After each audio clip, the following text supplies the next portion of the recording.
Baghdad शहर से कुछ दूरी पर एक छोटी सी बस्ती थी जहां एक बूढ़ा आदमी अपनी जिंदगी की आखिरी दिन बिता रहा था।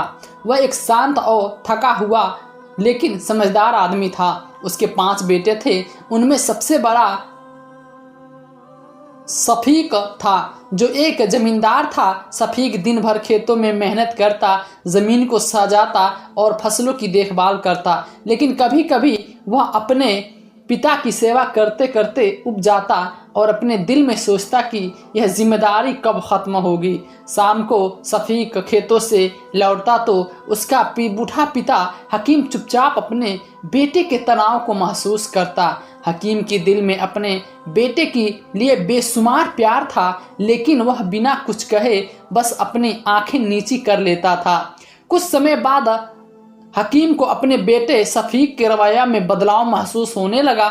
वह जानता था कि शफीक अपने तनाव और जिम्मेदारियों के बोझ तले दबे हुए थे और शायद उसे लगने लगा था कि उसके बूढ़े पिता अब उसके लिए बोझ बन गए हैं। शफीक के रूखे व्यवहार से उसके पिता को परेशानी होने लगी और वह अपने जीवन का अंतिम समय शांति से बिताना चाहता था, लेकिन शफीक की बेरुखी ने उसे दुखी कर दिया। कुछ समय बाद हकीम ने शफीक को अपने पास बुलाया और कहा, बेटा, मैं जानता हूँ कि तुम्हारे ऊपर बोझ बढ़ गया है। चिंता मत करो, मैं तुम्हारे साथ ज्यादा दिन नहीं रहूंगा। 2-3 दिन बाद मैं अपने दूसरे बेटे के पास चला जाऊंगा।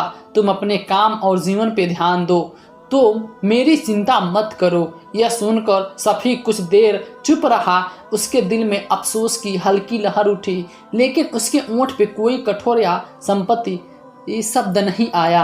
कुछ दिन बिताने के बाद बूढ़ा हकीम शफीक का घर छोड़कर अपने दूसरे बेटे रफीक के पास चल गया, जो एक सफल व्यक्ति था और उसके पास धन दौलत की कोई कमी नहीं थी। वह बड़े पिता रफीक के घर में रहने लगा, लेकिन फारूक का व्यवहार भी अफसोसजनक था।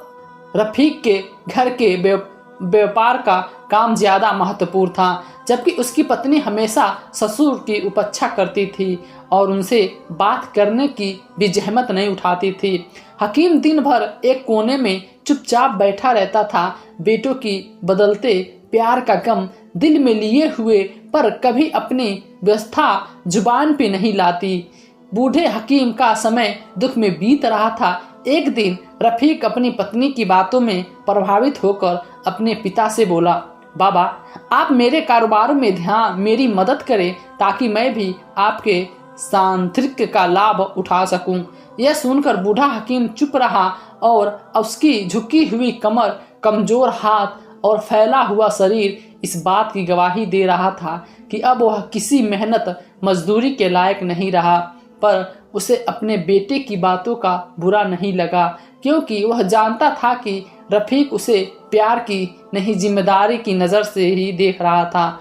रात भर बूढ़े पिता की दर्द भरी कहानी मिन्नते से तंग आकर रफीक की पत्नी बोली, यह बूढ़ा हमें और भी परेशान कर रहा है। इसके और भी बच्चे हैं, वह वहाँ अपना जीवन जाके गुजार सकता है। रफीक बहुत ही ख्याल रखने वाला आदमी भी था। उसने अपने बूढ़े पिता से कहा, बाबा, अगर आप परेशान हैं तो कोई बड़ी बात नहीं है। आप चाहें तो दूसरे बेटे के पास चले जाएं, वहां आप शांति से रहेंगे। मैं आपके इलाज का खर्च भी उठाऊंगा, चिंता ना करें।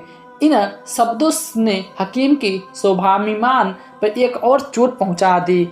रफीक ने प्यार और ध्यान देने के बजाय सिर्फ एक उचित समाधान की बात की। उसकी मौजूदगी का कोई एहसास नहीं था, सिर्फ जिम्मेदारी का बोझ था जिसे उठाना था। बूढ़ा हकीम रफीक का घर छोड़कर तीसरे बेटे उस्मान के पास चला गया। उस्मान एक मेहनती किसान था और अपने जीवन पे काम करता था। वह अपने पिता का सम्मान करता था, लेकिन उसके पास भी ज्यादा समय नहीं था।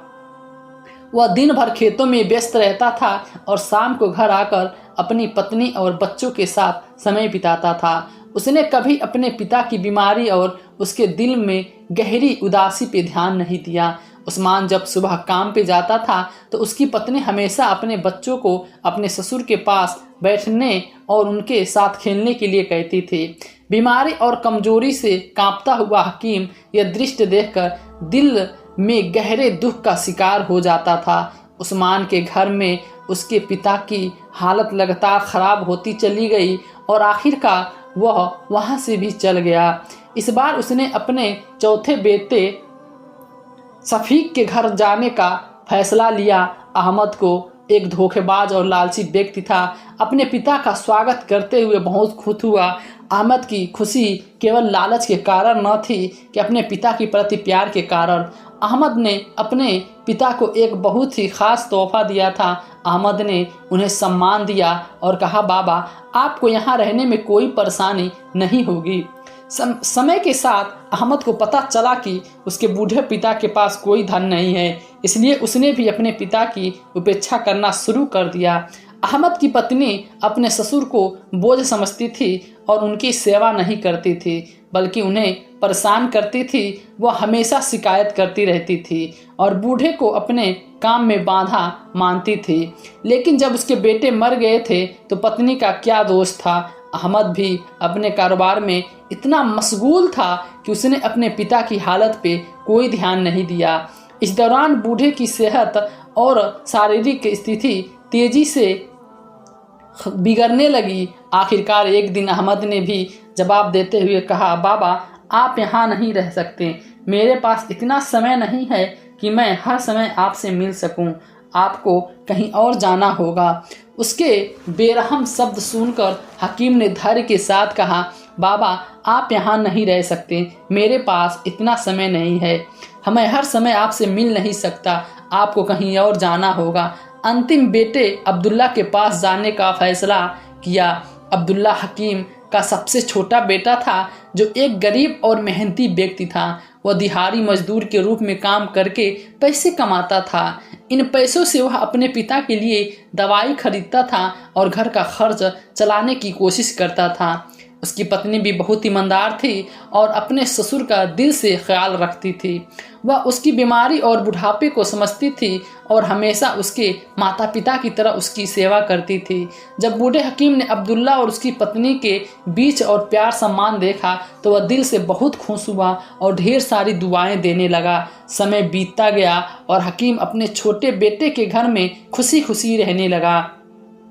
उसके जीवन में शांति और प्यार लौट आया और वह शुक्रगुजार था कि आखिरकार उसे वह सम्मान मिला जिसका वह हमेशा से हकदार था। रोना धोना शुरू हो गया और वह गंभीर रूप से बीमार पड़ गया। अब्दुल्ला अपने पिता की हालत देखकर बहुत दुखी होता और अक्सर रोता रहता, क्योंकि वह अपने पिता को बोझ नहीं बल्कि सच्चा पिता मानता था। उसके दिल में अपने पिता के लिए सम्मान और प्यार का सागर था और वह सुरक्षित करने का हर संभव प्रयास करता था कि उसके पिता की सेवा में कोई कमी न रह जाए। अब्दुल्ला के आंसू और उसकी चिंता उसके पिता के जीवन के अंतिम दिनों में उसके लिए संतावना और सुकून का स्रोत बन गया। अब्दुल्ला का प्यार देखकर बनी हकीम ने उसे अपने पास बुलाया और धीमी आवाज़ में कहा, बेटा मेरे आखिरी दिन करीब है। मेरी सांसें अब गिनती की है, लेकिन अल्लाह तुम्हें हमेशा खुश और समुद्र रखे। जिस तरह तुमने मेरी सेवा की और मेरा दिल जीता। अब्दुल्ला ने दुखी स्वर में कहा, बाबा अल्लाह ना करे कि तुम हमें छोड़कर चले जाओ। हम तुम्हारे बिना कैसे रह पाएंगे। हकीम मुस्कुराते हुए कहा, बेटा यह सत्य मार्ग है। सब कुछ नष्ट होना है। मुझे भी अपने निर्माता हकीमी के पास जाना है। अब्दुल्ला ने उदास स्वर में कहा, बाबा क्या आप मुझसे खुश हैं? मैं आपकी वह सेवा नहीं कर पाया जिसके आप हकदार थे। मेरी पत्नी भी कम समझदार है, लेकिन अगर आपके दिल में कोई शिकायत है तो हमें ज़रूर बताइएगा और अपना दुख हल्का कीजिएगा। हकीम ने गहरी सांस ली और अब्दुल्ला से कहा, बेटा एक आखिरी बात है जो मैं तुमसे कहना चाहता हूँ, और वो है कि एक बड़ी अमानत मैंने अपने जीवन में तुम्हारे 5 बेटों को परखा, लेकिन इस परीक्षा में सिर्फ तुम ही सफल हुए। बेटा मेरी मौत के बाद तुम बगदाद की फुला गली में जबार नाम के एक बूढ़े आदमी के पास जाओ। उसे मेरे नाम से कहो कि हकीम का इंतकाल हो गया है और वह अमानत उसे दे देना जो मैंने उसके पास रखी थी। हकीम ने अब्दुल्ला के कंधों पर हाथ रखा और कहा कि जो अमानत मैंने तुम्हें दे रहा हूँ वह तुम्हारे लिए है। इसका इस्तेमाल अपनी पत्नी और बच्चों की ज़िंदगी बेहतर बनाने में करना, यह मेरी तरफ से तुम्हें आखिरी तोहफा होगा। और याद रखना, दूसरे भाइयों को कुछ मत देना। और आखिरकार हकीम इस दुनिया से चल गया।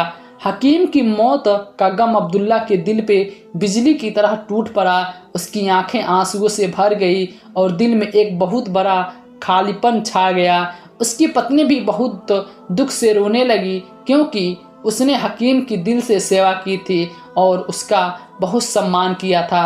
अब्दुल्ला ने खुद को संभालते हुए अपने भाइयों को खबर दी और उन्हें अंतिम संस्कार में शामिल होने के लिए आमंत्रित किया। सभी भाई जो कभी अपने पिता को बोझ समझते थे, अब अंतिम संस्कार में शामिल हुए। अब्दुल्ला, जो हमेशा ईमानदारी और प्यार का आदमी रहा, भाइयों ने कहा कि बाबा जान, मुझे एक ट्रस्ट सौंपा है। मैं तुझे यकीन था कि यह एक अनमोल खजाना होगा, लेकिन इस पे सभी भाइयों का हक है। हालांकि बाबा ने इसे सिर्फ मेरे लिए ही वसीयत किया था, लेकिन मेरे भाई ने, जिसके दिल में कहीं लालच था, तुरंत अब्दुल्ला ने कहा, जाओ और जमा राशि ले आओ और फिर हम 5 भाइयों में बांट दो ताकि सबको बराबर हिस्सा मिले। अब्दुल्ला ने वैसे ही किया जैसे उसने कहा था। वह बगदाद गया और जमा राशि ले आया। जब उसने ट्रक खोला तो हैरान रह गया। ट्रक में बगदाद के मशहूर बाजार की कई कीमती दुकानें के कागजात, उसकी माँ के गहने और कई सोने के सिक्के थे। अपनी उदारता साबित करते हुए अब्दुल्ला ने अपने सभी भाइयों को उनका हक दिया और खुद अपना हिस्सा रख लिया। एक बार फिर किनाया का जीवन अपने पिता के सहयोग के बिना चलने लगा, लेकिन समय के जल्द ही अपने असलियत दिखा दी। कुछ महीने बाद एक बड़ा भाई अपने व्यापार में बुरी तरह उलझ गया। गैर जिम्मेदारी और गलत फैसलों के कारण वह कर्ज में डूबने लगा। हालत इतने ख़राब हो गए कि उसे अपना घर बेचना पड़ा। दूसरा भाई, जो कभी ऐसो आराम की ज़िंदगी जीने का आदी था, एक दिन मुसीबत में फंस गया। काजी ने उसे जेल भेजने का हुक्म दिया और उसके परिवार को गिरफ्तार कर लिया गया।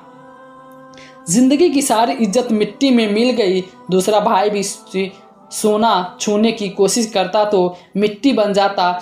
इन सारी नाकामियों का जवाब उसके पिता का श्राप था। उधर अब्दुल्ला ने अपनी मेहनत से बगदाद में अपना कारोबार शुरू किया। वह काफ़ी साफ से बढ़िया कपड़ा खरीदता और बगदाद में बाज़ार में बेचता और समय के साथ साथ वह खूब मुनाफा होने लगा।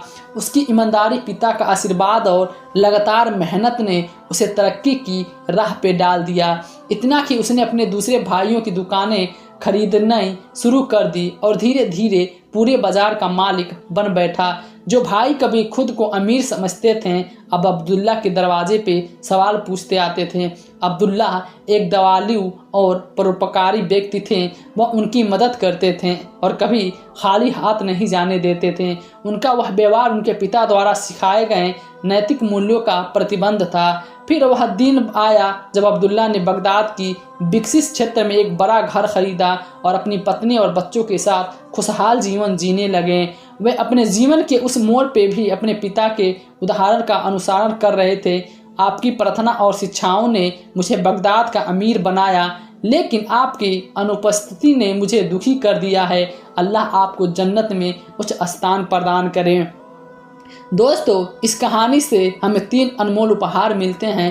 पहला, माता पिता की जिम्मेदारी है कि वह अपने बच्चों की बेहतरीन तरीके से शिक्षित करें ताकि वह न केवल आगे चलकर उनका सहारा बने बल्कि जीवन की कठिनाइयों का भी सामना भी समझदारी और धैर्य के साथ करें। नंबर 2, एक बेटे के तौर पे अपने माता पिता को कभी कम मस्त आंको, क्योंकि समय का पहिया घूमता रहता है और कल तुम खुद भी उसी स्थिति में हो सकते हो और जहां तुम्हारे माता पिता तुमसे प्यार और ध्यान की उम्मीद करते थे।